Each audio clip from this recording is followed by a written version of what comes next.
आज हम लोग अव्यक्त मुरली कर रहे हैं 8 जून 1972 की। मुरली की हेडिंग है संपूर्ण स्टेज की परख। क्योंकि आत्मा को जब अपना सत्य पता चलता है कि आत्मा अपने अविनाशी रूप में सदा ही संपन्न और संपूर्ण है, लेकिन अभी पाठ बजाते हुए हमें वो शक्तियां और गुण जो हमारी सत्य अवस्था है वो पाठ में अनुभव नहीं होती। तो जब हम पुरुषार्थ कर रहे हैं, ब्राह्मण बने हैं, ब्राह्मण का मतलब ही है अपने सत्य को जानकर अपने सत्य में टिकने वाला। तो ये सत्य की स्थिति सबकी नंबरवार है। जैसे जैसे सबकी ज्ञान को समझने की स्थिति है, वैसे उनके पुरुषार्थ है। अपने को आत्मा समझने का पुरुषार्थ उसी के अकॉर्डिंग चल रहा है। तो आत्मा समझना और आत्मा की स्थिति में टिकना, ये दो अवस्थाएं हैं। शुरू में हम ज्ञान से आत्मा समझते हैं, दूसरों को भी आत्मा बताते हैं कि हम आत्मा है, आप भी आत्मा हो। लेकिन उसके बाद जब एक बार ये पक्की स्मृति हो जाती है कि हम आत्मा है, फिर उसके स्थिति में टिकना होता है। तो टिकने का मतलब है कि आत्मा की जो मूल अवस्था है उसको जब आप अपना सत्य बार बार मानकर चलते हो, तो आपके पार्ट में उसकी झलक दिखनी शुरू हो जाती है। जैसे अगर बाहर पार्ट में चल रहा है झूठ बोलना, या किसी का क्रोध करना, या किसी का चोरी करना, लेकिन ये पार्ट है। और हम जानते हैं कि सामने वाले का पार्ट उस आत्मा के सत्य से अलग है। आत्मा का सत्य है कि वो सदा ही शांति, पवित्रता, प्रेम से भरपूर है ना। तो जो झूठ है, जो क्रोध है, या जो भी पार्ट में नेगेटिविटी, द्वैत मिली है, उसको दूसरी स्टेज मिली है, वो उसकी रियल नहीं है। तो जब हम उसके रियल पार्ट से उसको देखते हैं, उसके मूल गुण से उसको देखते हैं, तो उसके संपूर्णता को अनुभव करते हैं, तो अपनी भी संपूर्णता हमको चेक हो पाती है कि हम कितने संपूर्ण स्टेज के करीब हैं। जितना हमारी संपूर्णता होगी, उतना ही हम दूसरों को भी उनके सत्य संपूर्ण स्थिति में देख पाएंगे। तो बाप दादा ने इसको क्या समझाया है और आगे समझे। बाबा ने कहा, अपने को विघ्न विनाशक समझते हो? हम्म, पूछ रहे हैं बाबा। कोई भी प्रकार का विघ्न सामने आवे तो सामना करने की शक्ति अपने में अनुभव करते हो ना। अभी गणेश जी का त्योहार चल रहा है, सभी उनको विघ्न विनाशक बोलते हैं, उनकी आरती गाते हैं विघ्न विनाशक के रूप में। तो वो विघ्न विनाशक कौन है? उनको देखकर हमें अपना स्वरूप याद आता है। क्योंकि विघ्न का मतलब क्या होता है? अब हम जब अध्यात्म में उतर उतर आए हैं, तो गहरी गहरी परिभाषा जो हमने समझी है, उसमें भी सबसे सूक्ष्म परिभाषा है विघन की, कि जब आत्मा अपने को ड्रामा के पार्ट से जज करने लगती है, ड्रामा के पार्ट में डूबकर अपने को, वो जो असत्य आइडेंटिटी है, उससे अपने आप को पहचानने लगती है, ये उसका विघन है सबसे बड़ा, है ना। तो आज देखा जाए तो सारे संसार में मनुष्य जो है वो विघ्न विनाशक गणेश जी की पूजा सिर्फ इसलिए करता है कि कोई भी उनके जीवन में अड़चन ना आए, वो सारे काम बनते चले जाए, स्वास्थ्य अच्छा रहे, है ना। रिद्धि सिद्धि की पूजा करते हैं कि उनको भी हर काम में सफलता मिले, यानी सिद्धि मिले, धन मिले। तो ये सारी चीजें पार्ट में हम देखते आए, लेकिन अब जरूरत है इसको आत्मिक अनुभव में ले जाने की और सूक्ष्म रूप में ले जाने की। तो आत्मा के लिए सबसे बड़ा विघ्न होता है जब उसके सामने ये माया, ये संसार का पार्ट जो प्ले हो रहा है, वो एक लेयर के रूप में उसको अपना सत्य दिखने लगता है ना। ये जो पार्ट हम बजा रहे हैं, ये एक लेयर है, और उसमें बहुत सारी छोटी छोटी पतली पतली लेयर है, पहचाने हैं जो हमने पार्ट से बना रखी हैं, कि मैं फला हूँ, मैं किसकी ये हूँ, मेरा ये स्वभाव है, मेरी ये आइडेंटिटी है। तो ये सारे विघ्न समाप्त करना माना अपने को विघ्न विनाशक समझना। तो यानी जब मैं अपने सत्य में टिकती हूँ, तो मैं ऑटोमेटिकली विघ्न विनाशक हूँ। तो बाबा कह रहे हैं या पूछ रहे हैं, तो अपने कोई भी विघ्न सामने आए तो सामना करने की शक्ति अपने में अनुभव करते हो। अर्थात ड्रामा की कोई भी बात परिस्थिति के रूप में सामने आए, या आपके खुद के संकल्पों में आए, विकल्प के रूप में या व्यर्थ संकल्प के रूप में, तो आपके अंदर उसका सामना करने की शक्ति है? पूछ रहे हैं बाबा। अर्थात अपने पुरुषार्थ से अपने आप को बाप दादा के व अपनी संपूर्ण स्थिति के समीप जाते अनुभव करते हो, वह वहां का वहां ही रुकने वाले अपने को अनुभव करते हो। हाँ, जब भी कोई बात आ जाती है पार्ट की, ड्रामा की, तो उस समय हम अपने सत्य आत्मा की संपूर्ण स्थिति में टिक पाते हैं और अपने सत्य को अनुभव में ला पाते हैं, बाबा की याद में रह पाते हैं, या फिर वो परिस्थिति हम पर हावी हो जाती है, वो ड्रामा का सीन संकल्प जो भी हमें अड़चन डाल रहा है अपने सत्य में टिकने के लिए, वो हम पर हावी हो जाता है और हम जैसे अपने सोल कॉन्शियस स्टेज में टिकने से वंचित रह जाते हैं। ऐसा तो नहीं है? पूछ रहे हैं बाबा।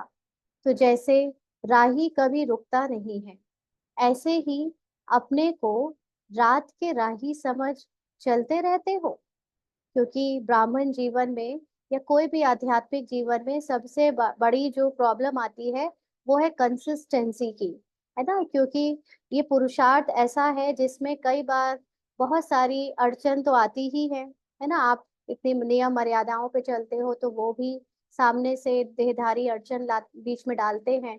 इसके अलावा अपने खुद के व्यर्थ संकल्प कि मैं कर पाऊंगा या नहीं कर पाऊंगा, ये भी बहुत अड़चन डालते हैं। और साथ साथ बोरिंग, कभी ज्ञान को पूरी तरह नहीं समझा तो बोर होने लगते हैं, है ना? बहुत सारी चीजें हैं जो हमें रोक सकती हैं इस पुरुषार्थ की यात्रा में। तो बाबा पूछ रहे हैं कि ऐसा तो नहीं कि रुक जाते हो या लगातार रात की राही समझकर चलते रहते हो, माना अपनी जब तक सत्य अवस्था को 100% अनुभव में ना कर लो तब तक बढ़ते रहते हो, बढ़ते रहते हो, ऐसा है? संपूर्ण स्थिति का मुख्य गुण प्रैक्टिकल कर्म में वह स्थिति में क्या दिखाई देता है? वह संपूर्ण स्थिति का विशेष गुण कौन सा होता है जिस गुण से यह परख सको कि अपनी संपूर्ण स्थिति के समीप है, वह दूर है? पूछ रहे बाबा कि कौन सी ऐसी विशेष गुण है जो आपके अंदर होने चाहिए जब आपकी संपूर्णता आपके नजदीक हो, ऐसा चेक करने का कौन सा पैरामीटर है?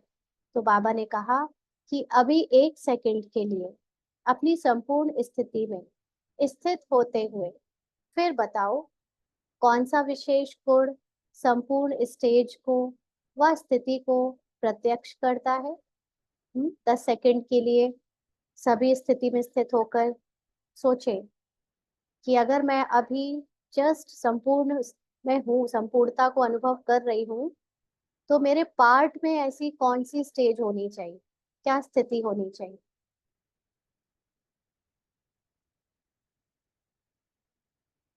सोचा सबने? कुछ आया आंसर?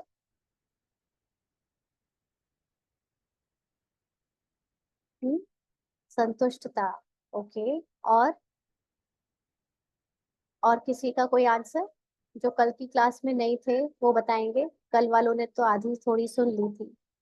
हाँ, ठीक है, तो बाबा का आंसर सुनते हैं। बाबा ने कहा संपूर्ण स्टेज व संपूर्ण स्थिति जब आत्मा की बन जाती है तो इसका प्रैक्टिकल कर्म में क्या गायन है? पूछ रहे हैं बाबा। तो बाबा ने आंसर दिया समानता का। समानता का किसके समान? बाप समान। अभी आपको बैकग्राउंड में फिर से डिस्टरबेंस आएगा थोड़ा सा, हाँ, तो उसको बियर कर लेना, अगर तेज हो जाएगा तो मैं थोड़ा पॉज ले लूंगी। तो अभी हम 2 मिनट का पॉज लेते हैं बाबा की याद में, वो काफी तेज आवाज आने वाली है। तो बाबा कहते हैं कि जब आपकी संपूर्ण स्थिति आपको अनुभव होगी तो इसका कर्म में प्रैक्टिकली क्या दिखेगा? बाप समान, समानता का स्टेटस दिखेगा। यानी बाप समान, हम सब ने ब्रह्मा बाबा के जीवन की कहानी सुनी है ना, कि ब्रह्मा बाबा निंदा स्तुति जय पराजय सुख दुख सभी में एक समान रहे, तो हमारी भी स्थिति वैसी बनती जाएगी। यानी निंदा स्तुति जय पराजय सुख दुख सभी में समानता रहे, इसको कहा जाता है संपूर्णता की स्टेज। तो इसमें उन सभी के आंसर छुपे हैं जिनको ये क्वेश्चन बार बार उठता है कि हम पुरुषार्थ ठीक कर रहे हैं या नहीं कर रहे हैं। ये कैसे पता चले हमारा योग सही लग रहा है या नहीं, हम ज्ञान सही से समझ रहे हैं या नहीं, ये कैसे पता चले? तो आप अपनी लाइफ को यानी पार्ट की लाइफ को देखो। पहले आपके अंदर कितना फीलिंग में आना, कितना ज्यादा बार बार इमोशंस में हर्ट होना, या भावनाएं बार बार आपकी ऊपर नीचे होती थी, और अब कितनी होती है ना? अगर पहले से हम इमोशनली स्ट्रांग हो रहे हैं, एक रस हो पा रहे हैं, ज्यादा ऊपर नीचे नहीं होते हैं, तो मतलब हम कहीं ना कहीं बाप समान बनते जा रहे हैं, यानी अंदर से संपूर्णता की स्थिति में स्थित होना शुरू हो चुका है। तो बाबा कहते हैं इसको कहा जाता है संपूर्णता की स्टेज। दुख में भी सूरत व मस्तक पर दुख की लहर के बजाय सुख व हर्ष की लहर दिखाई दे। जो अंदर से सुख दुख में मान अपमान में एक समान होगा तो उसका चेहरा कैसे होगा? उसकी सूरत पर भी सुख होगा, हर्ष की लहर दिखाई देगी। तो निंदा सुनते हुए भी ऐसे ही अनुभव हो कि यह निंदा नहीं, संपूर्ण स्थिति को परिपक्व करने के लिए यह महिमा योग्य शब्द है। ऐसी समानता रहे ना, जैसे मूर्ति के लिए कहते हैं ना कि मूर्ति कैसे बनती है, उसको छेनी से जितना ज्यादा बारीकियों से उसकी वो करते हैं, डिजाइनिंग करते हैं, उतनी सुंदर मूर्ति निकल के आती है। तो अगर हमें कभी किसी से सुनना ना पड़े, अपमान सहना ना पड़े, विपरीत परिस्थितियों का सामना ना करना पड़े, तो हम कैसे महिमा योग्य बनेंगे? है ना? तो जितनी ज्यादा हमको ये विपरीत परिस्थितियों का सामना करना पड़ेगा और उतना ज्यादा हम उसमें परिपक्व होते जाएंगे, उतनी ही ज्यादा महिमा योग्य बनेंगे। तो इसीलिए बाबा कह रहे हैं कि अभी अनुभव करो या चेक करो अपने अंदर कि हमारे अंदर ऐसी परिपक्वता आती जा रही है या नहीं, है ना? तो इससे महिमा योग्य बनेंगे, ऐसी समानता रहे। इसको ही बाप दादा के समीपता की स्थिति कह सकते हैं। तो हम अपनी संपूर्णता के कितने करीब है, ये हम चेक कर सकते हैं अपने अंदर की इस परिपक्वता से। तो बाबा कहते हैं जरा भी अंतर ना आवे, है ना? कोई कितना भी विरोधी आपके सामने आए, टोकने वाला, आपके सामने आपकी पूरी तरह से बेइज्जती करने वाला, है ना, पार्ट में, क्योंकि सब पार्ट में हो रहा है, ये सदा अपने को याद रखना है। तो अंदर से आपकी जो दृष्टि वृत्ति है वो एक रस रह पाएगी। तो बाबा कह रहे हैं जरा भी अंतर ना आवे, न दृष्टि में न वृत्ति में। यह दुश्मन है, वह गाली देने वाला है, यह महिमा करने वाला है, यह वृत्ति ना रहे, है ना? हम लोग अभी किसी किसी को देख के बहुत खुश हो जाते हैं, किसी से बहुत अनकंफर्टेबल हो जाते हैं, सोचते हैं उसका सामना ही ना करना पड़े क्योंकि ये खामखा मूड खराब करेगा ना। ऐसी दुनिया से सभी निकल के आए हैं ना। तो अभी बाबा ब्राह्मण जो हमको बना रहा है, ये एक ऐसा स्टेज है जहाँ पर हमें हर तरह की परिस्थिति का, परीक्षा का सामना करना है एक समान स्थिति से। लेकिन वो एक समान स्थिति किसकी बनेगी? जो सदा अपने को पार्ट से अलग कर आत्मा के सत्य में स्थित करेगा, दूसरों को भी उसके पार्ट से अलग देखेगा, है ना, वो उसकी आत्मा के सत्य में देखेगा, तब अंदर से ही ये वृत्ति आएगी, नहीं तो ऊपर नीचे होती रहेगी। तो बाबा ने कहा कि शुभ चिंतक आत्मा की वृत्ति व कल्याणकारी दृष्टि रहे, कोई कैसा भी हो, सबके प्रति कल्याणकारी दृष्टि रहे, दोनों प्रति एक समान, इसको कहा जाता है समानता।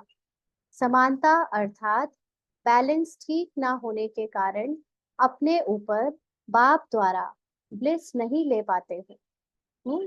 जो बैलेंस ठीक नहीं होता है, माना कि सुख में बहुत खुश, सुख स्वीकार है, दुख स्वीकार नहीं है, मान स्वीकार है, बहुत खुश हो जाते हैं मान से, लेकिन अपमान स्वीकार नहीं है, अपमान ना हो ऐसा चाहते हैं ना। स्वस्थ या स्वास्थ्य पसंद है, स्वीकार है, खुश है, लेकिन अस्वस्थ होना पसंद नहीं है, बीमारी पसंद नहीं है।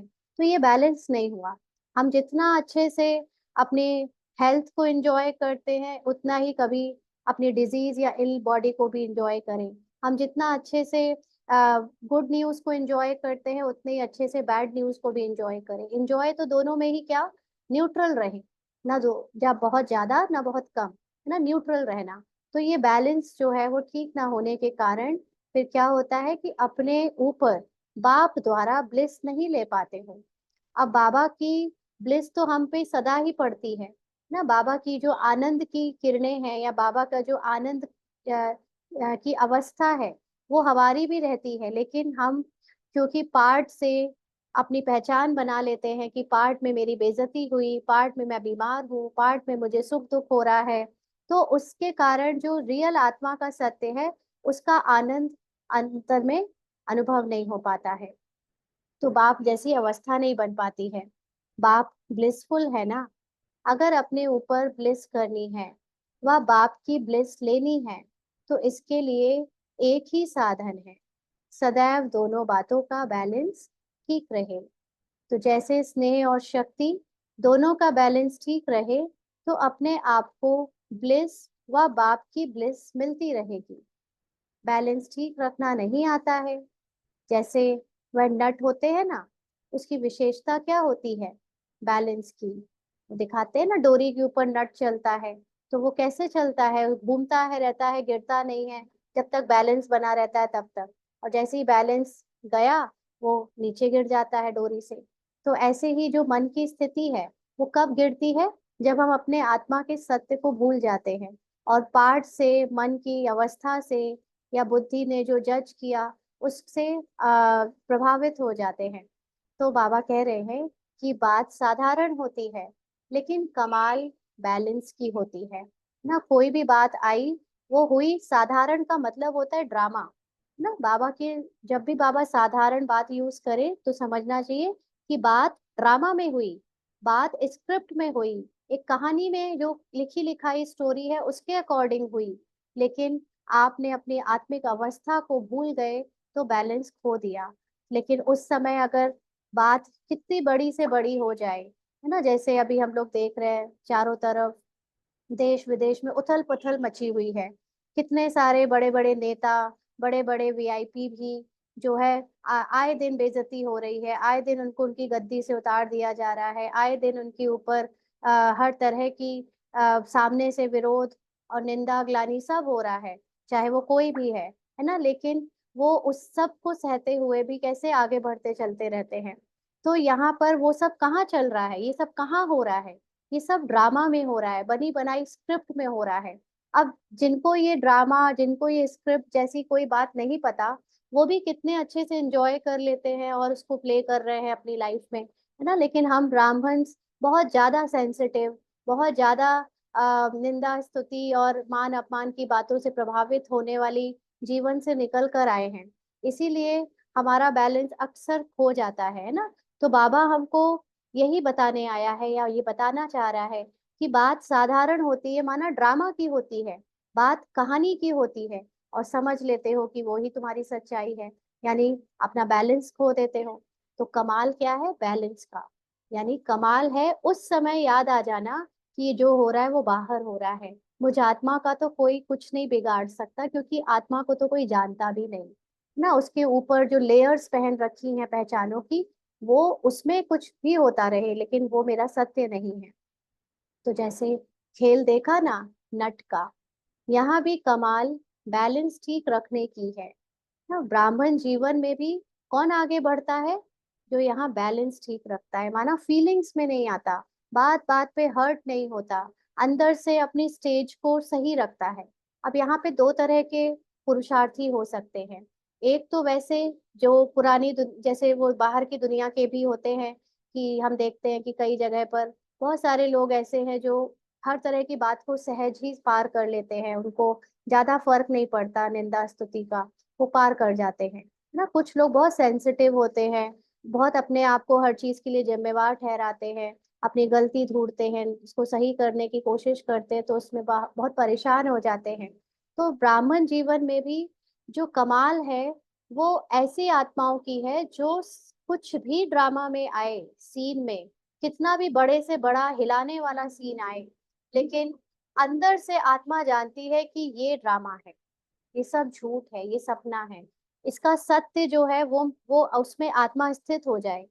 ऊपर से कितना भी बड़ा आपके ऊपर आरोप लगाया जाए कि आपने कितने गलत काम किया, लेकिन अंदर से आत्मा जानती है उसका सत्य क्या है। और सत्य सिर्फ पार्ट का सत्य नहीं, लेकिन रियल आइडेंटिटी का सत्य, जो आत्मिक अवस्था का सत्य, कि आत्मा तो सदा ही पवित्र है, पार्ट में वो चाहे कितना भी अपवित्रता का पार्ट प्ले करे।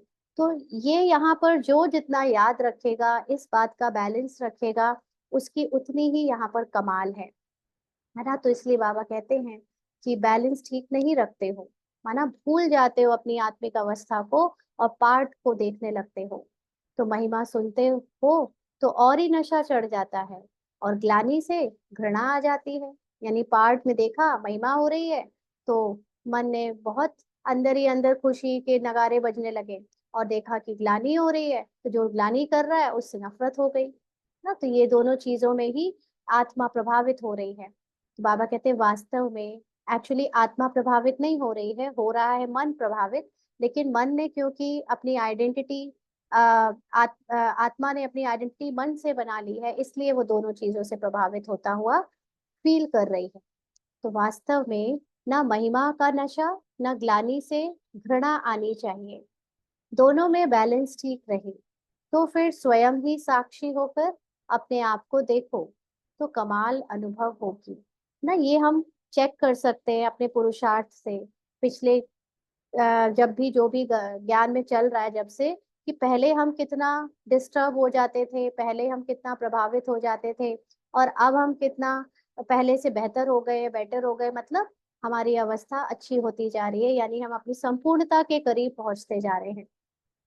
तो बाबा ने कहा कि अपने आप से संतुष्टता का अनुभव होगा और भी आपके इस कर्म से संतुष्ट होंगे ना। पाठ में चाहे जैसा पाठ बजे, कोई आपकी शिकायत करे, आप पर आरोप प्रत्यारोपण कुछ भी करे, लेकिन आप जानते हो कि आपकी सत्यता क्या है। अपनी निंदा को भी सुन लेने वाले, क्योंकि निंदा पाठ की हो रही है, मैं जानती हूँ मेरा सत्य वो नहीं है जिसकी आप निंदा कर रहे हो, तो संतुष्टता फील होगी आपको अपने अंदर से। और जब आपको अंदर से संतुष्टता फील होगी, जो कि आपकी सत्यता की संतुष्टता है, तो ऑटोमेटिकली जो सामने भी निंदा ग्लानि कर रहे हैं या सुन रहे हैं आपकी, वो भी धीरे धीरे आपके हर कर्म से संतुष्ट हो जाएंगे।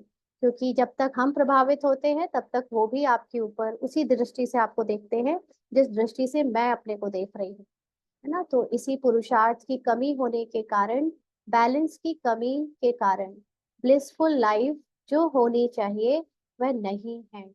तो लाइफ में जो ऊपर से सागर में जैसे वेव्स आती रहती हैं, तरंगे, उसको देखकर हम सोचे कि हमारी लाइफ भी ऊपर नीचे हो रही है, लेकिन वो है कहानी। कहानी में, स्क्रिप्ट में जो भी ऊपर नीचे चल रहा है वो मुझ आत्मा का सत्य नहीं है ना। अगर ये कंटिन्यू हमें याद रहे तो जो ब्लिस है, आनंद है लाइफ का, वो आने लगेगा। और ये याद नहीं रहता तो लाइफ, जिसको हम कहते हैं कि ब्राह्मण जीवन भी 21 जन्मों में से एक जीवन है अतीन्द्रिय सुख वाला, वो हम अभी तक क्यों नहीं एंजॉय कर पा रहे? क्योंकि अभी तक ब्राह्मण का पार्ट में देह भान है ना, बॉडी और स्टोरी और जो भी पार्ट में हमें मिला है किरदार, उससे अपनी पहचान बना रखी है, इसलिए वो ब्लिसफुल लाइफ फील नहीं होती।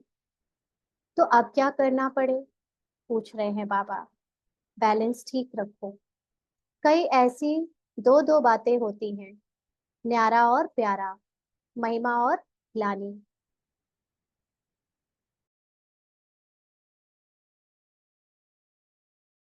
तो बाबा कहते हैं बैलेंस ठीक रखो ना। क्या करना पड़े? बैलेंस यानी अपनी आत्मिक अवस्था को याद रखते हुए पार्ट को प्ले करो, पार्ट को देखो, पार्ट में सभी आत्माओं को पार्ट प्ले करता हुआ साक्षी होकर देखो। तो कई ऐसी दो दो बातें होती हैं, जैसे न्यारा और प्यारा, महिमा और ग्लानि।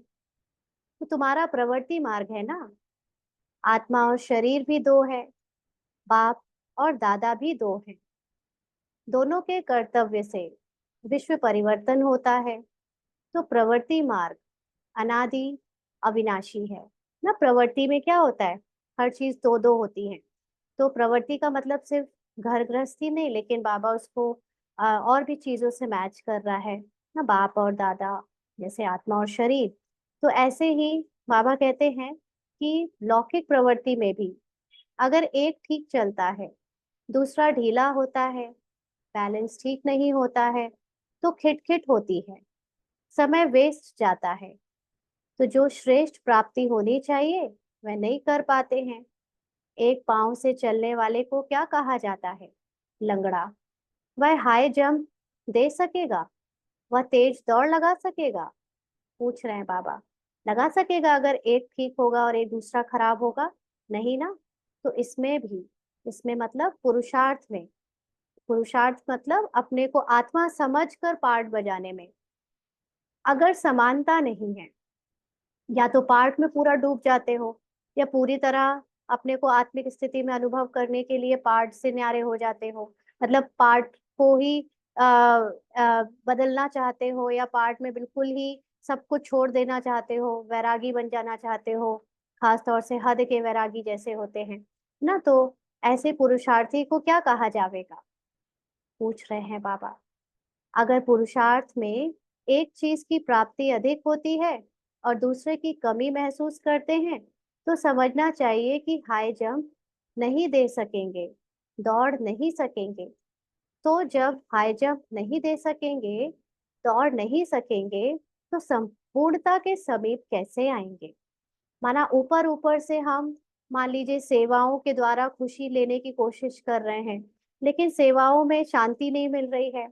हाँ, या ऊपर से हम बहुत प्रेममयी हो रहे हैं सबके साथ, लेकिन अंदर से पवित्रता खंडित हो रही है ना। तो अगर हम ऊपर का पुरुषार्थ कर रहे हैं, यानी ऊपर से ठीक होने की, संपूर्णता की अनुभव को लाने की कोशिश कर रहे हैं, तो हाई जंप नहीं दे सकते।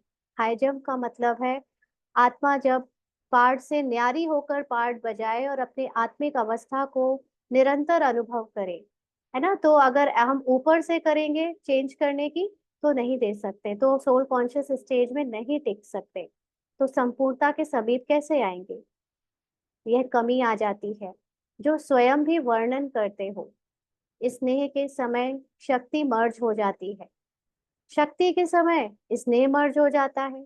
माना किसी से ज्यादा स्नेहमयी हो गए, तो कभी आपको अगर लॉफुल होना पड़ रहा है, या कभी ऐसा शक्तिशाली रूप रखना पड़ रहा है जिससे पार्ट में जो है सही पार्ट चले, या जो भी आत्मा की सत्यता है उसके अकॉर्डिंग हो, तो वो शक्ति नहीं दिखा पाते ना। कई बार ऐसे आपने अनुभव किया होगा, जैसे मान लीजिए एक ऑफिस में एम्प्लॉयज हैं ना, साथ में वो बहुत स्नेह वाला, आपस में एक दूसरे के साथ संबंध बन गया बॉस का अपने एम्प्लॉयज के साथ। लेकिन फिर कभी अगर एम्प्लॉयज कुछ गलत भी कर रहे हैं, तो उस स्नेह के कारण बॉस शक्तिशाली रूप रख के स्नेह एम्प्लॉयज को अ, डांट नहीं पा रहा है, या उस उनको बता नहीं पा रहा है कि वो गलत है या गलतियां कर रहे हैं। तो ये प्रॉब्लम आ जाती है। ऐसे ही हर जगह है ना, यहाँ पर जब स्नेह देना है तो शक्ति मर्ज हो जाती है, और जब शक्ति देनी है तो स्नेह मर्ज हो जाता है। दोनों टाइप में इम्बैलेंस हो जाते हैं, तो बैलेंस ठीक नहीं रहा ना। तो दोनों का बैलेंस ठीक रहे, इसको कहा जाता है कमाल। यानी आपको शक्ति दिखानी है जब, या लॉफुल होना है, तब भी आपको थोड़ा सा भी सोचना ना पड़े। और जब आपको प्यार दिखाना है, स्नेह दिखाना है, या अंदर से ही स्नेह का पार्ट बजना है, तो भी आपको फर्क ना पड़े, आप दोनों में उतनी ही सहजता से पार्ट प्ले कर पाओ। इसको कहते हैं कमाल। तो एक समय एक जोर है, दूसरे समय पर दूसरा जोर है, तो भी दूसरी बात। लेकिन एक ही समय पर दोनों बैलेंस ठीक रहे, इसको कहा जाता है संपूर्ण ना। ब्रह्मा बाबा के स्टोरी में हमने सुना है कि बाबा जितना प्यार देते थे, उतने ही कई बार बच्चों के साथ लॉफुल भी होते थे। तो इस बाबा के अंदर संपूर्णता थी, है ना। कोई सोचे कि लॉफुल होना मतलब स्ट्रिक्ट होना, रौब दिखाना, है ना, ऐसा नहीं है। जब आत्मिक अवस्था में टिक कर आप किसी के साथ पार्ट में लॉफुल होते हो, तो वो आपके शक्ति में काउंट होता है, ना कि आपके स्ट्रिक्टनेस, रौब या क्रोध में। तो ये अंतर है। कई बार हम इन चीजों को क्रोध में काउंट कर लेते हैं, रौब में काउंट कर लेते हैं, नहीं ना। ये समझना है कि दृष्टि क्या है। वो उस समय दूसरे के साथ जब कोई स्ट्रिक्ट हो भी रहा है, तो वो आत्मिक दृष्टि से पार्ट में हो रहा है, या वो पार्ट में रौब दिखा रहा है और अपने को ऊंचा समझकर, उसको नीचा समझकर प्ले कर रहा है, या कोई पहचान बनाकर रौब या क्रोध दिखा रहा है। ये अंदर से वही जान सकता है जो कर रहा है ना। दूसरे लोग देखकर ये समझ सकते हैं कि आपने गलत किया, लेकिन ये जैसे बाबा कहते हैं ना, गुड़ जाने गुड़ की गोथरी जाने ना। तो इसलिए बाबा कहता है कि दोनों ही बैलेंस ठीक रहे, इसको कहा जाता है संपूर्ण। एक मर्ज हो, दूसरा इमर्ज होता है, तो प्रभाव एक का पड़ता है। शक्तियों के चित्र में सदैव दो गुणों की समानता दिखाते हैं, स्नेही भी और शक्ति रूप भी। ना देवियों के चित्र में देखते हैं तो चेहरे पर जितनी रूहानियत और स्नेह होता है, उतने ही हाथों में शक्ति रूप होता है। तो ऐसे नहीं कि बहुत स्नेह है तो हम किसी को गलत बता नहीं सकते, सामना कर नहीं सकते, सदा ही हमें बहुत अबला बन के रहना पड़े या झुकना पड़े, ऐसा भी नहीं। दोनों चीजें बराबरी से आनी चाहिए। जैसे वो कहते हैं ना कि सांप है, सांप के अंदर जहर भी है, लेकिन वो जान अगर वो जहर होते हुए भी किसी को ना काटे और अपनी शक्ति में टिका रहे, तो उसको कहेंगे कि हाँ, दोनों का बैलेंस। और पता चला जहर है ही नहीं, सिर्फ फूंक मारता रहे डराने के लिए, तो इसको बैलेंस नहीं कहते। आपके अंदर है किसी को सामना करने की शक्ति, फिर भी आपने सहन किया, तो इसको बैलेंस कहेंगे। इसी तरह बाबा कहते हैं कि नैनो में सदैव स्नेह है और कर्म में शक्ति रूप। तो शक्तियों को चित्रकार भी जानते हैं कि यह शिव शक्तियां दोनों गुणों की समानता रखने वाली हैं। इसीलिए वह लोग भी चित्र में इसी भाव को प्रकट करते हैं। जब प्रैक्टिकल में किया है, तभी तो चित्र बना है। यानी अभी संगम युग में हम ब्राह्मण ने ऐसा पार्ट बजाया है, दोनों ही चीजों का बैलेंस, तब तो ये चित्र बनाए गए होंगे देवियों के रूप में। तो ऐसी कमी को अभी संपन्न बनाओ, तब जो प्रभाव निकलना चाहिए वह निकल सकेगा। अभी इस बात का प्रभाव जास्ती दूसरों का कम होने के कारण थोड़ा प्रभाव होता है। माना? एक बार इसको फिर से पढ़ेंगे, बाबा क्या कह रहे हैं। अभी इस बात का प्रभाव जास्ती दूसरों का कम होने कारण थोड़ा प्रभाव होता है। यानी एक बात का वर्णन कर देते हैं, सभी का नहीं कर सकते। बनना तो सर्वगुण संपन्न है ना।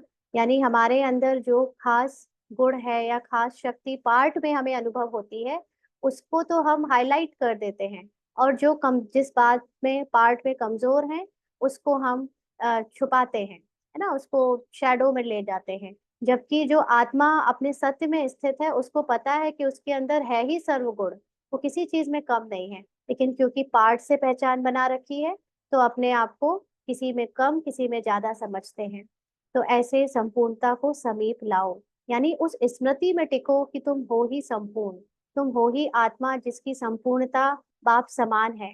तो ये बार बार स्मृति में लाओ, तो ये जैसे समीप आना होगा। तो जैसे धर्म और कर्म दोनों का सहयोग बताते हो, दोनों लोग लोग दोनों को अलग करते हैं, आप दोनों का सहयोग बताते हो। तो कर्म करते हुए धर्म अर्थात धारणा भी संपूर्ण हो, तो धर्म और कर्म दोनों का बैलेंस ठीक होने से प्रभाव बढ़ेगा। जैसे पुराने जमाने में द्वापर के युग में ऋषि मुनियों की कहानी बताते हैं ना, कि ऋषि मुनि वैसे संसार का कल्याण करने के लिए उसमें रहते थे, सदा ही सबकी हेल्प के लिए। लेकिन जब कभी जरूरत पड़ी, धर्म की ऊपर कभी आपदा आई, तो उन्होंने अपना संघारी रूप भी रखा, है ना। जैसे शिव शक्तियों के बारे में कहते हैं, ऐसे ही ऋषि मुनियों के बारे में भी कहते हैं। तो यहाँ पर हम ब्राह्मण्स भी, है ना, जब जैसे दुनिया वाले कहते हैं कि धर्म को अलग रखो, कर्म को अलग रखो, यानी जब धर्म का काम करना है वो अपनी जगह है, लेकिन व्यापार में थोड़ी ऊपर नीचे, लेन देन में थोड़ी ऊपर नीचे चलती है, ये अपनी जगह है, ये अलग काम है ना। तो उन्होंने दोनों चीजों को अलग अलग कर दिया। तो बाबा कहते हैं कि आप दोनों का सहयोग बताते हो। आप क्या करते हो? खुद भी कर्म करते हुए अपना धर्म याद रखते हो। धर्म का मतलब अपना स्व स्थिति, मैं आत्मा हूँ, ये स्थिति में टिक कर कर्म करते हो, है ना। दूसरे वाले सोचते हैं कि दोनों चीजें अलग अलग हैं। तो कर्म करते हुए धर्म अर्थात धारणा भी संपूर्ण हो, तो धर्म और कर्म दोनों का बैलेंस ठीक होने से प्रभाव बढ़ेगा। यानी जितना ज्यादा हम सोल कॉन्शियस आइडेंटिटी में टिक कर कर्म करेंगे, अपने स्वधर्म यानी अपनी शांति में स्थित होकर, जो आत्मा की संपूर्णता है उसमें स्थित होकर कर्म करेंगे, बैलेंस में रहेंगे, तो प्रभाव बढ़ेगा। कर्म करने समय कर्म में तो लग जाते और धारणा पूरी नहीं होती। हाँ, भूल जाते हैं अपने सत्य को, और पार्ट में डूबकर पार्ट बजाने लगते हैं, तो इसको क्या कहा जाएगा? लोगों को कहते हो धर्म और कर्म को अलग करने के कारण आज की जीवन व परिस्थितियां ऐसी हो गई हैं। तो अपने आप से पूछो कि धर्म और कर्म अर्थात धारणाएं और कर्म दोनों की समानता रहती है, व कर्म करते फिर भूल जाते हो। क्योंकि द्वापर युग में जैसे होता था, ऋषि मुनि वगैरह ना गृहस्थ में जीते हुए ब्रह्मचर्य अपनाते थे। ऋषि मुनियों की भी वाइफ होती थी, ऋषि मुनियों के भी परिवार बच्चे सब होते थे, लेकिन वो उनका धर्म और कर्म साथ साथ चलता था। फिर जब कलयुग आया तो पता चल गया, अपने आप उनको ये हुआ कि अब ऐसा नहीं हो सकेगा कि गृहस्थ में रहते हुए पवित्रता का जीवन जिया जा सके। तो उसके बाद से संन्यास धर्म अलग से आया। संन्यास वालों ने, शंकराचार्य ने संन्यास और शादी और परिवार से अलग कर दिया कि अब धर्म अलग करो, कर्म अलग करो। तो ऐसे ही अब, क्योंकि हम जब वापस अपनी सतो प्रधान स्थिति की तरफ बढ़ रहे हैं, तो हमें अपनी धारणाएं, अपने कर्म, सब कुछ धर्म से बैलेंस करके चलनी पड़ेगी। धर्म मतलब आत्मा की स्थिति में स्थित होकर करना पड़ेगा। तो दोनों की समानता रहती है। वह कर्म करते फिर भूल जाते हो। हम्म? जब कर्म समाप्त होता है तब धारणा स्मृति में आती है। अरे मैं तो भूल गई उसको आत्मा रूप में देखना, अरे मैं तो भूल गई अपने को आत्मा समझना। हाँ, बाद में याद आता है। जब बहुत कर्म में बिजी रहते हो उस समय इतनी धारणा भी रहती है, या जब कार्य हल्का होता है तब धारणा भारी होती है। हाँ, कि हमें अपने को आत्मा समझने के लिए बिल्कुल फ्री माइंड चाहिए, कोई काम ना करना पड़े, बस तब याद रहेगा कि मैं आत्मा हूँ। या काम करते समय भी याद रख सकते हो कि मैं आत्मा, ये पार्ट में काम कर रही हूँ, पार्ट में ड्रामा अनुसार हो रहा है ये सब कुछ। कितनी अभी स्टेज हमारी बनी है अपने को धारणा युक्त रखने की। जब धारणा भारी है तो कर्म हल्का हो जाता है। तराजू का दोनों तरफ एक समान चलता रहे तब तराजू का मूल्य होता है ना। तराजू में दिखाते हैं बैलेंस होना चाहिए, एक तरफ बहुत नीचे दूसरी तरफ ऊपर, तो फिर उसका इम्पोर्टेंस नहीं है। तो ऐसे ही जब कर्म में आए तो आत्मा का अनुभव, अपने आत्मा के सत्य को अनुभव करते हुए कर्म में आए, ये बैलेंस जरूरी है। जैसे तो बाबा कहते हैं तराजू है बुद्धि, ना बुद्धि से हमें समझना है कि मैं कौन हूँ। जैसे जब हम पार्ट में किसी की माँ होते हैं, है ना, तो हर समय याद रहता है कि मैं माँ, मुझे बच्चे को ये खिलाना है, बच्चे के नहाने का समय हो गया, उसको दूध देने का समय हो गया। यानी बुद्धि, भले ही काम अभी हम दूसरे कर रहे हैं, सिलाई कर रहे हैं, सफाई कर रहे हैं, खाना बना रहे हैं, लेकिन बुद्धि किसमें लगी है? माँ के धर्म में, है ना। ऐसे ही यहाँ पर जब ब्राह्मण बन गए हैं तो ब्राह्मण का कर्म करते समय बुद्धि होनी चाहिए सदा धर्म यानी आत्मा की स्थिति में स्थित। तो बुद्धि में दोनों बातों का बैलेंस ठीक है, तो उनको श्रेष्ठ बुद्धिवान व दिव्य बुद्धिवान, तेज बुद्धिवान कहेंगे, नहीं तो साधारण बुद्धि। साधारण का फिर से अर्थ मतलब ड्रामा में डूबी हुई बुद्धि, और दिव्य बुद्धि मतलब जो आत्मिक बुद्धि है, जो उसको अपने सत्य स्वरूप से मिली हुई दिव्य बुद्धि का प्रकाश जिसमें है वो स्थित है, वो है श्रेष्ठ बुद्धिवान। और जो साधारण पार्ट में कर्म में डूबी हुई बुद्धि से काम कर रहा है, मतलब वो साधारण बुद्धि वाला। तो कर्म भी साधारण, धारणाएं भी साधारण होती हैं।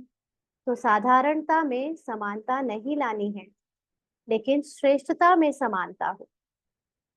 हम्म, तो साधारणता में समानता नहीं लानी है का मीनिंग बहुत गहरा है। साधारणता का मतलब ड्रामा में बाबा से मैच नहीं करना है, कि मैं बाप समान, ब्रह्मा बाबा के समान वैसा दिखने लगूं, वैसा खाने पीने लगूं, वैसा चलने लगूं, वैसा कपड़े पहनने लगूं। हाँ, बाबा जो जैसा बोलते थे वैसा बोलने लगूं मुंह से। साधारणता मतलब ड्रामा में समानता नहीं लानी है, लेकिन श्रेष्ठता में समानता हो। श्रेष्ठता और साधारणता का मीनिंग समझना है। साधारणता का मतलब ड्रामा, श्रेष्ठता का मतलब आत्मिक स्मृति। तो आत्मिक स्मृति में मुझे बाबा से मैच करना है, उनके समान अपने को बार बार उस अवस्था में टिकाना है। तो ये बहुत जरूरी है समझना। मेजॉरिटी ब्राह्मण्स ऊपर से फिजिकली बाबा क्या करता था वो देखने में, उसको मैच करने में लगे हैं। तो कुछ दिन पहले हमने डिस्कस भी किया था, बहुत पहले कहीं से बात आई थी कि ब्रह्मा बाबा चाय नहीं पीते तो कईयों ने चाय छोड़ दी। अरे भाई, वो ऊपर की समानता की जरूरत नहीं है। करना हो करो, नहीं करना है नहीं करो, लेकिन मुख्य बात है अंदर से बाबा किस स्मृति में रहता था, उस स्मृति को मैच करो कि बाबा की आत्मिक स्मृति में हम टिके। तो जैसे कर्म और श्रेष्ठ, सॉरी, जैसे कर्म श्रेष्ठ वैसी धारणा भी श्रेष्ठ। कर्म धारणा अर्थात धर्म को मर्ज ना कर दे, धारणा कर्म को मर्ज ना करे, तो धर्म और कर्म दोनों ही श्रेष्ठता में समान रहे, इसको कहा जाता है धर्मात्मा। यानी जब आप फिजिकल दुनिया के काम कर रहे हो, चाहे वो घर में आप रोटी क्यों ना बना रहे हो, चाहे आप किसी के बॉस ही क्यों ना हो, कोई भी कर्म करो, लेकिन उस समय अपने को आत्मा की सत्य स्थिति में स्थित करो। वो पार्ट आपको कहीं आपका सत्य ना भुला दे, और या फिर अपने सत्य में इतना ज्यादा टिके हो कि सुबह शाम बस बैठकर मैं आत्मा हूँ, मैं आत्मा हूँ, इसमें इतने ज्यादा टिके हो कि कर्म ही भूले हुए हो, नौकरी में नहीं जा रहे हो, कमा ही नहीं रहे हो, कुछ काम ही नहीं कर रहे हो घर का। हाँ, एक दोनों ही चीजें ऐसे ना हो, एक्सट्रीम में ना हो, दोनों ही श्रेष्ठता में समान रहे, मानी माना कि अपने आत्मिक अवस्था में स्थित होकर दोनों साथ साथ चले, इसको कहा जाता है धर्मात्मा। धर्मात्मा कहो व महान आत्मा व कर्म योगी कहो, बात एक ही है, अंडरलाइन ना। धर्मात्मा, कर्मयोगी, महान आत्मा, इस सब का मतलब है जो अपने आत्मा के धर्म में स्थित होकर, आत्मा की महिमा में स्थित होकर कर्म करता है, पाठ बजाता है, वो कर्मयोगी है, वो धर्मात्मा है। ऐसे धर्मात्मा बने हो, पूछ रहे हैं बाबा ना। इसके लिए कोई जरूरी नहीं घर गृहस्थी छोड़ना है, समर्पित होना है, या फिर हमें नौकरी नहीं करनी है, या हमें आ, युगल की तरह नहीं रहना है, या कुछ भी ऐसा जरूरी नहीं है। सारा पार्ट बजाते हुए कुछ भी आप काम करो, सिर्फ अंदर से मैं आत्मा इस पार्ट से अलग हूँ, ये स्मृति में रहकर पार्ट बजाना है। तो ऐसे कर्मयोगी बने हो, ऐसे ब्लिसफुल बने हो, एकांतवासी भी, और साथ साथ रमणीकता भी इतनी ही हो ना। कई लोग कहते हैं मम्मा एकदम गंभीर रहती थी, तो हम भी उनकी तरह ऊपर से कॉपी करते हैं कि हम भी बिल्कुल रमणीकता में ना आए, हंसे बोले नहीं। नहीं, ऊपर से ड्रामा को कॉपी नहीं करना है, पार्ट को, साधारणता को कॉपी नहीं करो। अंदर से आत्मिक स्थिति में रहने वाले आत्मा, चाहे वो हंसी मजाक करे, चाहे वो ज्ञान की बातें बताए, वो दोनों में ही अगर आत्मा में स्थित है, दोनों में ही आत्मज्ञानी से, आत्मज्ञान से भरपूर है, यानी अपनी आत्मवंत होकर वो कर रही है पाठ, तो उस वो धर्मात्मा है, वो कर्म योगी है ना। तो हमें रमणीकता से डरना नहीं है। रमणीकता का मतलब हंसी मजाक कर लेना, हल्के रहना, थोड़ा सा हंसी मजाक की भी एक लिमिट है ना, देह भान वाले साधारण हंसी मजाक नहीं, लेकिन हम ब्राह्मण जीवन में भी बहुत कुछ एंजॉय कर सकते हैं बातचीत में ना। तो एकांतवासी भी हो, साथ साथ कभी अगर चार लोगों के साथ मिलकर गंभीरता से हटकर एंजॉय करना है, रमणीक भी होना है, तो भी आसानी से हो जाए। ये जज ना करें कि हम जब गंभीर होंगे तो भी हम कर्मयोगी कहलाएंगे, जो हंसते बोलते हैं वो कर्मयोगी नहीं होते, ऐसा नहीं है। जो अंदर से आत्मा में स्थित है, अपने आप को सदा आत्मा याद रखता है, वो ऊपर से चाहे जैसा पार्ट बजाए, आप नहीं जान सकते कि उसका पुरुषार्थ कितना ऊंचा है ना। तो बाबा कहते हैं कि कहाँ एकांतवासी और कहाँ रमणीकता। शब्दों में तो बहुत अंतर है, लेकिन संपूर्णता में दोनों की समानता रहे, है ना। संपूर्णता मतलब इस अपने आत्मा की स्थिति में हम दोनों चीजें कर सकते हैं, ये हमारे लिए डिस्टर्बिंग ना हो कि एक चीज में ज्यादा एक दूसरे चीज को छोड़ दिया। जितना ही एकांतवासी, उतना ही फिर साथ साथ रमणीकता भी होगी। एकांत में रमणीकता गायब नहीं होनी चाहिए, दोनों समान और साथ साथ रहे।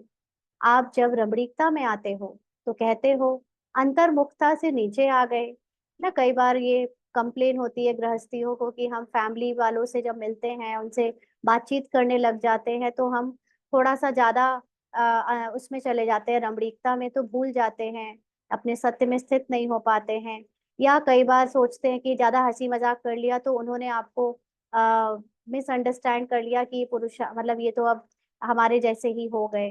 तो ऐसा नहीं है ना। कई बार आप उनके साथ रमणीक होते हुए पार्ट में हंसी मजाक करते हुए भी अंदर से आत्मवत हो, अंदर से जानते हो कि मैं कौन हूँ, मेरा सत्य क्या है, तो वो भी आपके लिए सही पुरुषार्थ है। बाबा कहते और अगर अंतर्मुखता में आते हो तो कहते हो कि आज रमणीकता कैसे हो सकती है। किसी किसी दिन बहुत गंभीरता से ज्ञान में डूबे रहते हैं, तो उस दिन जैसे हंसी मजाक से दूर हो जाते हैं। हंसी मजाक का मतलब देह भान वाला हंसी मजाक बिल्कुल नहीं है, है ना। ये हंसी मजाक है हल्कापन, जिसमें आप अंदर से लाइट और आनंदित रहते हो वो। तो बाबा कहते हैं लेकिन दोनों साथ साथ हो, अभी अभी एकांतवासी, अभी अभी रमणी। जितनी गंभीरता उतना ही मिलनसार भी हो। इसलिए ब्रह्मा बाबा को देखो, ब्रह्मा बाबा कभी कभी खूब हंसी मजाक की बातें भी कर जाते थे, कभी गंभीर भी हो जाते थे, दोनों चीजें उनमें थी। तो ऐसे भी नहीं कि सिर्फ गंभीरता मूर्त हो। मिलनसार अर्थात सर्व के संस्कार और स्वभाव से मिलने वाला। गंभीरता का अर्थ यह नहीं कि मिलने से दूर रहें। ना कई लोग बॉडी फिजिकल पोस्चर में बहुत स्ट्रिक्टनेस बहुत ऐसा ले आते हैं नेचर में कि दूसरे लोग डरते हैं, भाई इनसे बात करने में हमें डर लगता है। ऐसे नहीं होना चाहिए, है ना। अगर हाँ पार्ट में अगर आपका ऐसा पार्ट है तो भले ऐसा रहे। अब ये भी नहीं कि ऐसे नहीं होना चाहिए तो हम पार्ट में तो हम ऐसे ही रहे बचपन से, अब इसको कैसे बदले, तो पुरुषार्थ छोड़कर इसी में लगे हैं ऊपर से बदलने में। वो अपना अपना पार्ट है, अगर किसी का है गंभीर पार्ट तो भी कोई बात नहीं, बट अंदर से तो कम से कम हम दोनों स्थिति में एक समान रहे। तो कोई भी बात अति में अच्छी नहीं होती है। कोई बात अति में जाती है तो उसको तूफान कहा जाता है। एक गुड़ तूफान मिसल हो और दूसरा मर्ज हो, यानी दबा हुआ हो, तो अच्छा लगेगा। बाबा देखो मर्ज कह रहा है, बाबा ये नहीं कह रहा कि हो ही नहीं। बाबा कहता है आत्मा के अंदर सारे गुण हैं, सारे अनुभव है, सारी शक्तियां हैं। केवल एक ज्यादा यूज करो दूसरा ज्यादा यूज नहीं करो तो अच्छा लगेगा नहीं। तो ऐसे अपने में पावरफुल धारणा करनी है, जैसे चाहो वहां अपने को टिका सको। ऐसे नहीं कि बुद्धि रूपी पांव टिक ना सके, बैलेंस ठीक ना होने के कारण टिक नहीं सकते। कभी कहाँ गिर जाते, वह हिलते जुलते रहते हैं। यह बुद्धि की हलचल होने के कारण समानता नहीं है, अर्थात संपन्न नहीं है। माना अगर कभी ज्यादा हंस लेते हैं तो फिर अंदर बाद में गिल्ट में चले जाते हैं, या किसी दिन ज्यादा सीरियस हो जाते हैं तो फिर तो भी गिल्ट में चले जाते हैं। ना दोनों में ही अपनी संपूर्णता को भूल जाते हैं, अपनी आत्मा का जो सच्चाई है, जो सत्य है कि आत्मा के अंदर सब कुछ है, सारे अनुभव हैं। पार्ट में कभी कुछ भी हो जाए तो उससे मैं अपना सत्य को भूलती नहीं हूँ, तो मैं संपूर्णता के करीब हूँ। और अगर पार्ट को देखते हुए हलचल में आती रहती हूँ तो मतलब मैं संपन्न, अभी संपन्नता से दूर हूँ, मानिए माना अपने आत्मिक अनुभव से दूर हूँ। तो कोई भी चीज अगर फुल हो तो उसके बीच में कभी हलचल नहीं हो सकती। हलचल तब होती है जब कमी होती है, संपन्न नहीं होता। तो यह बुद्धि में व्यर्थ संकल्पों की व माया की हलचल तब मचती है जब फुल नहीं हो, संपन्न नहीं हो, अर्थात जब पूरा ज्ञान नहीं है। आत्मा का पूरा ज्ञान ना होने के कारण हम पार्ट के डिस्टरबेंस से बार बार डिस्टर्ब होते हैं। इसको ऐसे क्यों बोल दिया, ऐसे क्यों सोच रही हूँ, ऐसा क्यों फील हो रहा है ना। ये जो पार्ट में ऊपर नीचे हलचल आ रही है बोलने की, सोचने की, संस्कारों की, उससे बार बार हम क्या हो जाते हैं, डिस्टर्ब हो जाते हैं। क्योंकि अंदर से ये नॉलेज फुल नहीं है कि मैं हूं ही आत्मा संपूर्ण, हूं ही संपन्न। ये पार्ट की हलचल मेरी सत्यता नहीं है। तो ये फुल नॉलेज ना होने से बुद्धि बार बार हलचल में और व्यर्थ संकल्पों में जाती है। तो दोनों में संपन्न व समानता हो तो हलचल हो ही नहीं सकती। तो अपने आप को किसी भी हलचल से बचाने के लिए संपन्न बनते जाओ, तो संपूर्ण हो जाएंगे। संपन्न बनते जाओ अर्थात अपने को उस स्थिति में सदा स्थित करते चलो जो आपका सत्य है।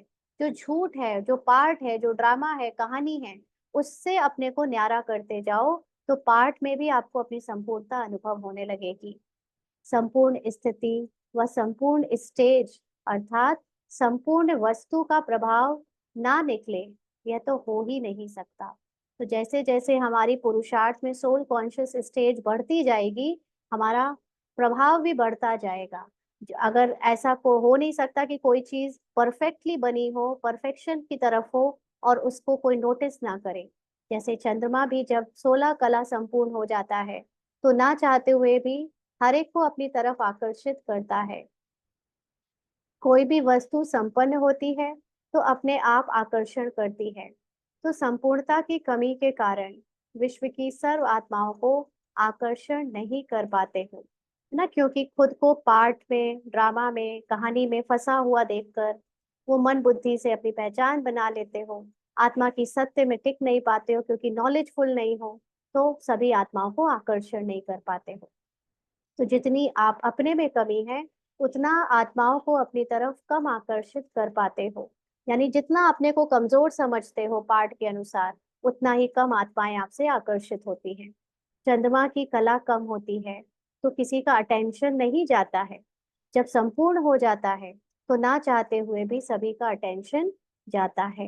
कोई देखे ना देखे, लेकिन जरूर देखने में आता ही है ना। जब अब चंद्रमा जब कम होता है ना, ओवल शेप से नीचे उतर रहा होता है, कम ज्यादा हो रहा होता है, तो ये तो सभी जान चुके हैं कि चंद्रमा हमेशा ही पूरा होता है।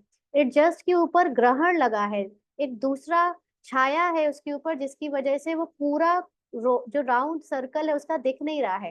तो ये राउंड सर्कल मतलब हमारी विस्मृति, हमारा भूल जाना कि हमारा सत्य क्या है, और पार्ट को अपना सत्य समझ लेना। इसके कारण हमारे अपनी संपूर्णता अनुभव नहीं होती, और उसी के वजह से दूसरी आत्माओं में को हमसे आकर्षण नहीं होता, जबकि ये सत्य है नहीं। हम जो अपने में कमी, कमजोरियां, अलबेलापन देखते हैं, वो सब माया का एक झोल है जो हमें दिख रहा है, जो सत्य नहीं है। लेकिन हम पूरी तरह नॉलेजफुल नहीं है, तो हम उसी को सत्य मानकर जीते हैं, और फिर अपनी संपूर्णता से खुद को जानबूझकर दूर करे रहते हैं। जबकि संपूर्णता बहुत करीब है हम सबके। अगर हम ड्रामा से खुद को देखना बंद कर दें, तो हम संपूर्ण हैं ही कंप्लीट। तो संपूर्णता में प्रभाव की शक्ति होती है। लेकिन जब जो आत्मा अपने फुल कॉन्शियसनेस में होती है कि मैं आत्मा कैसी हूँ, कंप्लीटनेस में, उसकी प्रभाव की शक्ति बहुत होती है। तो प्रभावशाली बनने के लिए संपन्न बनना पड़े, समझा। अगर बैलेंस ठीक नहीं होता तो हिलने जुलने का जो खेल करते हो, वह साक्षी होकर देखो, तो अपने ऊपर भी बहुत हंसी आवे। हाँ, जो हम लोग पार्ट में बार बार गिरते हैं, रोते हैं, गाते हैं, कभी ऊपर कभी नीचे, अगर ऊपर से इस अपने ड्रामा के एक्ट को देखे, तो बाबा कह रहे हैं बहुत हंसी आई। जैसे कोई अपने ऊपर होश में नहीं होता है, तो उनकी चलन देखकर हंसी आती है ना। जैसे कोई पीने वाला है ना, उसको रिकॉर्ड कर लो, वो जो कर रहा है हरकत, फिर जब वो होश में हो, उसको दिखाओ तो उसे हंसी आएगी अपने ऊपर ना। तो अपने आप को भी देखो कि जब माया थोड़ा बहुत भी बेहोश कर देती है, माना ड्रामा से पहचान बनाकर अंदर भय, असंतुष्टता, और ड्रामा की जो कमजोरियों के संकल्प हैं, विकल्प हैं, या पार्ट में कमजोरी है वो दिखाने लगते हैं, तो अपनी श्रेष्ठ स्मृति का होश गायब कर देती है। तो उस समय चाल कैसी होती है? मुंह लटक जाता है, चेहरा बदल जाता है ना। वह नजारा सामने आता है, याद आ रहा है सबको अपना अपना। तो उस समय अगर साक्षी होकर देखो, तो अपने आप पर हंसी आवेगी। बाप दादा साक्षी होकर खेल देखते हैं कि हर एक बच्चे का तो डॉट डॉट डॉट कैसा खेल है। हाँ, तो ऐसा खेल दिखाना क्या अच्छा लगता है? बाप दादा क्या देखना चाहते हैं, उसको भी तुम जानते हो। क्या देखना चाहता है बाबा? बाबा हमको ब्रह्मा बाबा के समान पार्ट बजाता हुआ देखना चाहता है। लेकिन वो समान का मतलब बाबा की स्टोरी को मैच करना नहीं, कि धोती कुर्ता पहन ले भाई और बहनें बाबा की आदतों को मैच करें, नहीं। अंदर की स्थिति को समान देखना चाहता है। जैसे ब्रह्मा बाबा की अंदर की स्थिति थी, वैसे हम भी हो बनाए। तो जब जानते हो, मानते भी हो, फिर चलते क्यों नहीं हो? तीन कोने ठीक हो, मतलब आप जानते हो, मानते भी हो कि सही बात है, और फिर चलते भी हो। नहीं सॉरी, जब जानते हो, मानते हो, लेकिन चलते नहीं हो, तो तीन कोने ठीक है, बाकी एक ठीक ना हो तो क्या होगा? चारों ही बातें जानते हुए भी, मानते हुए भी, और वर्णन भी करते हो, सबको सुनाते भी हो, लेकिन कुछ चलते हो, कुछ नहीं चलते हो, तो कमी हो गई ना। अभी इस कमी को भरने का प्रयत्न करो। जैसे दो दो बातें सुनाई ना, तो ऐसे ही नॉलेजफुल और पावरफुल दोनों चाहिए। नॉलेज की कमी होगी ना, तो सोल कॉन्शियस स्टेज में भी कमी होगी, और अगर नॉलेजफुल होंगे तो पावरफुल भी होंगे। इन दोनों का बैलेंस ठीक रखो, तो संपूर्णता के समीप आ जाएंगे। नॉलेजफुल बहुत बनते हो, हाँ, दूसरों को ज्ञान सुनने सुनाने में तो घंटों बिता सकते हैं, भाषण देने में, लेकिन पावरफुल कम बनते हो, माना अपने अंदर वो पावर को फील नहीं करते हो। तो बैलेंस ठीक नहीं रहता। शक्तियों को और शक्ति को बैलेंस दिखाते हैं, आशीर्वाद देता हुआ दिखाते हैं। तो स्वयं अपने बैलेंस में ठीक ना होंगे, यानी अपने ऊपर ही बैलेंस नहीं रख सकेंगे, तो अनेकों के लिए मास्टर ब्लिसफुल कैसे बन सकेंगे? यानी जब दूसरे हिले हुए आत्माएं पार्ट में आएंगी और वो डूबी होंगी अपने अंदर के दुख में, पहचानों में, तो आप उनके ऊपर अपनी आनंद की कृपा कैसे बरसाओगे जब खुद भी आप डूबे हुए हो? तो अभी तो इस चीज के सभी भिखारी हैं।